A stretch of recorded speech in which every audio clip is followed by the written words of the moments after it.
आज जो कहानी मैं सुनाने जा रहा हूं, ये मुझे एक व्यूअर ने सबमिट की है जो अपने पापा के बचपन का एक डरावना एक्सपीरियंस शेयर करना चाहते थे। मैं इसको उन्हीं के शब्दों में दोहराऊंगा जैसे मुझे बताया गया था। मेरे पापा ने एक बार बचपन का अपना एक डरावना हादसा शेयर किया था जो आज भी उनके मन में घूमता रहता है। सब कुछ तब शुरू हुआ जब उनके चाचा जी का व्यवहार अजीब हो गया। चाचा जी अपनी वाइफ के साथ गांव में रहते थे।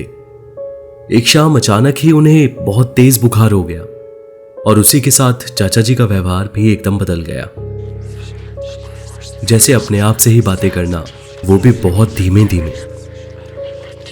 थोड़ी थोड़ी देर में गुस्से से चिल्लाना और तो और रातों को खिड़की के पास जाकर बैठ जाना और वहां से सोती हुई चाची जी को घूर घूर कर देखना। चाची जी प्रैक्टिकल और समझदार थी।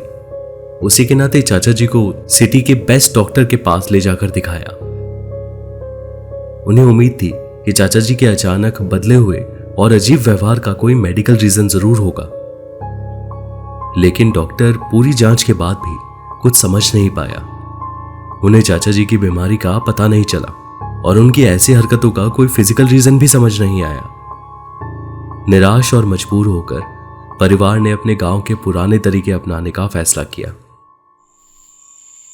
चाची जी ने उसी शाम को एक तांत्रिक को बुलाकर मेरे दादाजी को फोन मिलाया। दादाजी पापा के साथ उसी रात चाचा जी के घर पहुंच गए।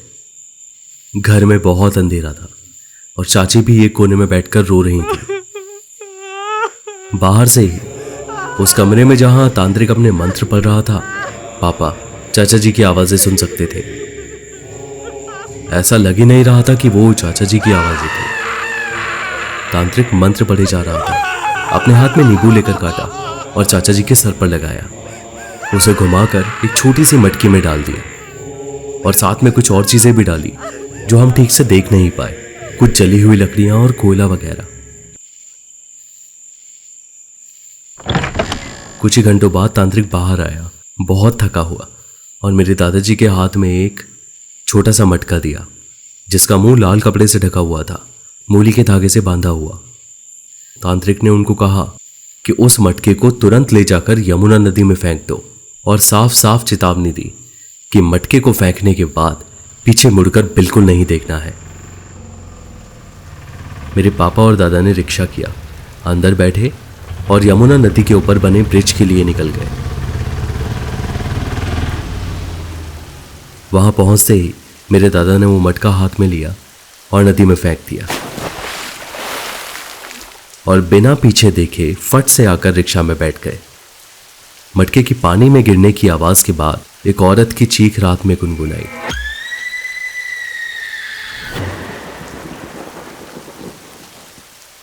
परेशान, डरावनी और दुख से भरी, उन्होंने तांत्रिक की चेतावनी याद रखी और अपनी आंखों को आगे ही रखा।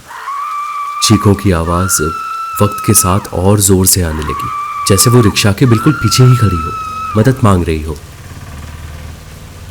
वो आगे बढ़ते गए तो आवाजें भी बढ़ती गई। डर से इतना कांप चुके थे कि अगर बोलना भी चाहते तो हलक से आवाज ना निकलती। जैसे ही उन्होंने ब्रिज क्रॉस किया, चीखें अचानक रुक गई और अपने पीछे छोड़ गई एक डरावनी शांति, बिल्कुल वैसे ही जैसे किसी कब्रिस्तान में होती है।